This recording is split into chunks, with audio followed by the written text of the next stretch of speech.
presidente de Nigeria, Muhammadu Buhari, se reunió con las 21 niñas que fueron puestas en libertad por el grupo Boko Haram. El mandatario hizo un llamado a redoblar los esfuerzos para rescatar a las menores que aún se encuentran en cautiverio.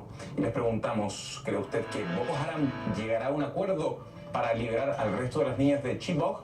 Y para analizar este tema nos acompaña desde nuestros estudios aquí en Miami Wilfredo Amer Ruiz, analista político y capellán musulmán, y desde San Francisco, California, San Francisco de Campeche, me corrijo, Carly Pearson, abogada especializada en derechos humanos. Bienvenidos a ambos y comienzo con el señor Amer. Es un paso favorable esta liberación, pero no parece suficiente porque, Boko Haram sigue operando en Chad, en Nigeria, y ha tenido un accionar que ha provocado unos 5.500 muertos según Amnistía Internacional. ¿Por qué esta liberación no es suficiente y por qué queda mucho, pero mucho más que hacer? Definitivamente, saludos José Manuel, no es suficiente porque quedan aún más de 200 o cerca de 200 niñas apresadas y hasta se dice que esclavizadas por este grupo terrorista.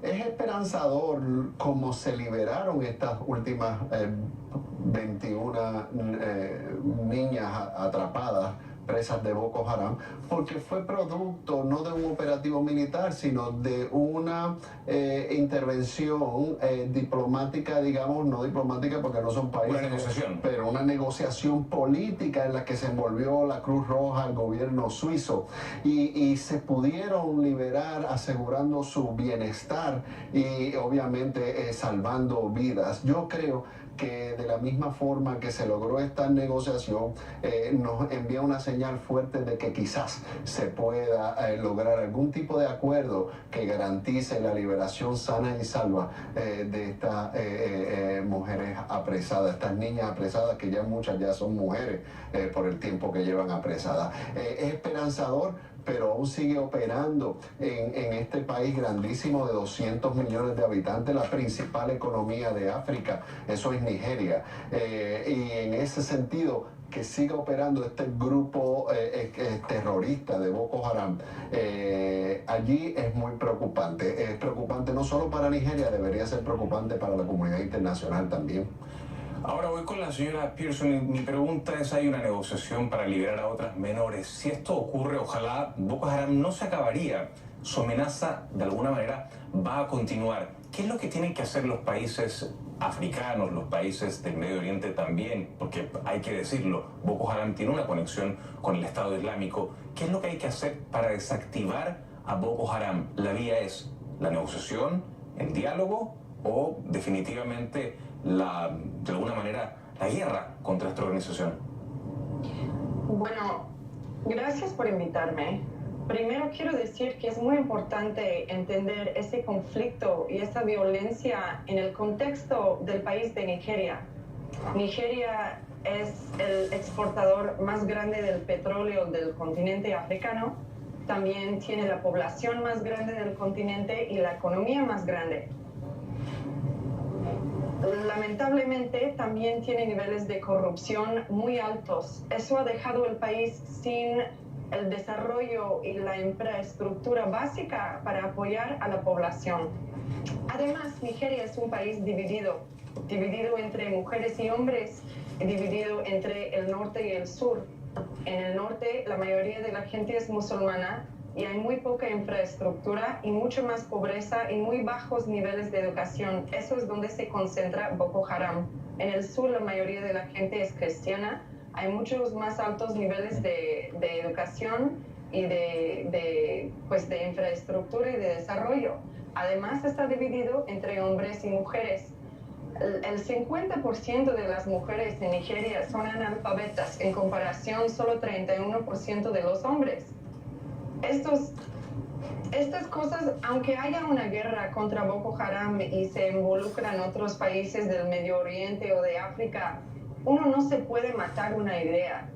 Las raíces de Boko Haram vienen de la pobreza, de la desigualdad, de la corrupción y del subdesarrollo. Y hasta que estos factores no se tratan, no vamos a ver ningún mejoramiento en general de este grupo.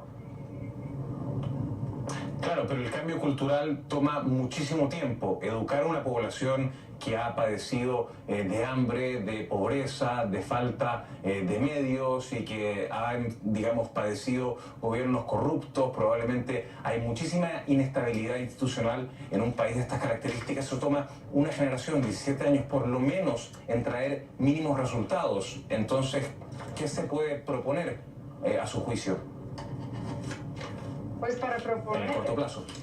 En el corto plazo hay que ver cambios con los países que dan dinero. Por ejemplo, Inglaterra, que da mucho dinero a Nigeria, tienen que poner reglas muy estrictas para el uso del dinero. También tienen que ver cómo está usado este dinero. O sea, hay mucho dinero perdido y que van a las personas incorrectas, digamos, la comunidad... A manos incorrectas. O sea, usted propone, perdone que le interrumpa, ¿usted propone sanciones al país o de alguna manera mayor control al sistema financiero?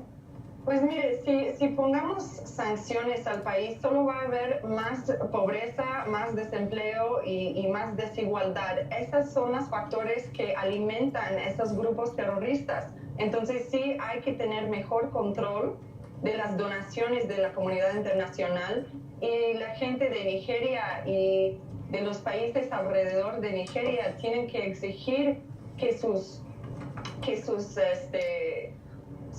presidente y los políticos también no sean corruptos, y eso es un desafío muy grande.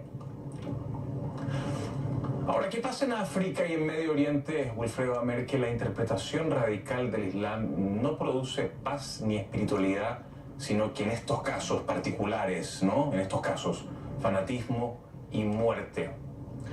Pues mírate, José Manuel, yo quiero felicitar a la compañera de panel que muy bien acierta en describir las causas de este radicalismo y este extremismo, que no es la religión, sino los altos niveles de pobreza, los altos niveles de corrupción en un país que no es pobre. Este país de los principales exportadores de petróleo del mundo.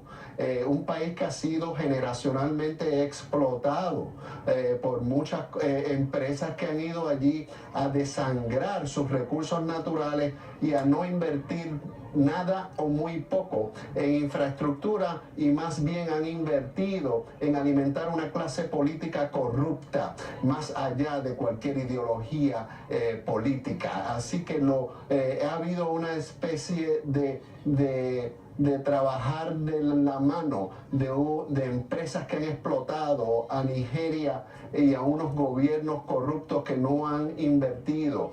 Y lo que sucede es que no podemos caer en el análisis simplista de que el extremismo o radicalismo islámico opera en un vacío. Porque ¿por qué no salen radicales islámicos de las universidades o salen en mucho menos proporciones? ¿Por qué los problemas en Europa, por ejemplo, de extremismo y radicalismo, salen de los guetos de pobreza y de la gente que no es aceptada? Wilfredo, tengo que interrumpirte, desgraciadamente tenemos una noticia de última hora. Vamos a